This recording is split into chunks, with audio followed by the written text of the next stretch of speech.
It feels amazing to work on a TMNT game. Really, it's really a passion project. If I were going back in the past and telling my younger self, like, hey, you're gonna work on a TMNT game, I would be like, what? Like, that's amazing, yes. So yeah, it feels pretty cool.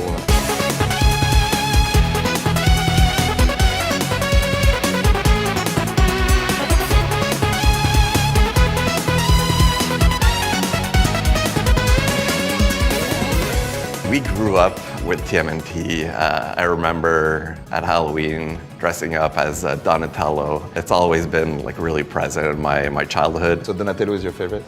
Actually, Raphael is my favorite. Because we're already working on Streets of Rage 4, we already had in mind to do a beat them up. We started discussing with Nickelodeon, and then we met at GDC, and they told me that someone else was pitching the same kind of project than we were pitching. And yeah, we just decided to join forces. Yeah. The decision to go for the 87 TMNT is really because that's what we grew up with, and that's where our heart stayed. Right? Yeah. I think also that's what fans really wanted to see as well. There was a lack of seeing some 87 design coming back in some sort of way, and with a retro game it just makes sense. Working on the TMNT license is great, but working on a TMNT license from that era is even greater, because it just like makes so much nostalgia for us and for the people we work with. It just made sense, basically.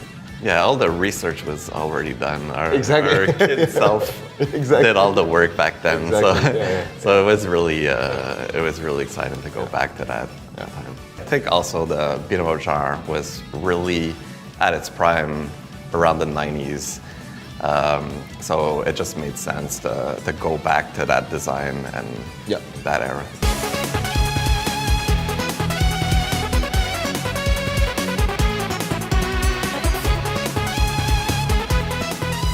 We really wanted to show people where we were going for, and that's why we choose as well to do a fully animated trailer with the original track from the show. I knew that people would love what you guys did, because the pixel art is just amazing, the animation is amazing, and it's just exactly what people were looking for. So I was pretty confident it was going to work out.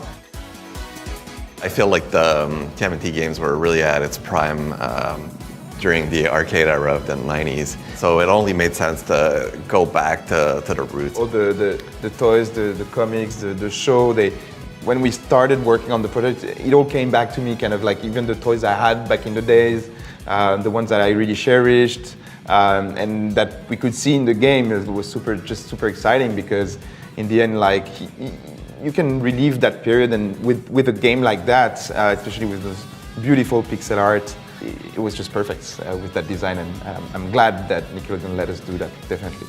Yeah, that was definitely a dream. Dotemu and Tribute Games, I think, share the same passion for retro games. When I looked yesterday a bit at your office, and there is someone in your team working on old consoles already. Like it's just the same. It feels at home almost. Yeah, I think we share a lot of things in common in that regard. Like you guys have done so many remakes and taken some old games and revitalized them. We were still working on Streets of Rage 4 while we started working on, at least on the project of doing a new TMNT beat them up. And I really like the fact that you guys had a different approach. I think there's obviously going to be a comparison with TMNT and Streets of Rage. And yes, they're beat 'em ups, but they have totally different pace and dynamics. So yeah, I think it's really good that you guys have that experience and you shared that with us.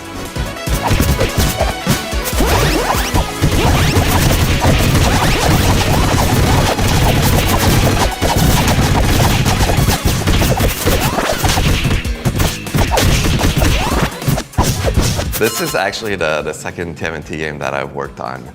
I also worked on the TMNT game for Game Boy Advance. That was like really a dream back then. It still had its limitations, like the Game Boy Advance doesn't have really good support for multiplayer.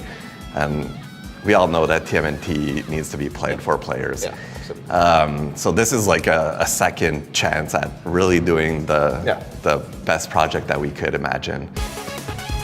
Congrats to the Tribute Games team, because it's been a tough development process, especially with the current situation with COVID-19. But the result is great, so really looking forward to it.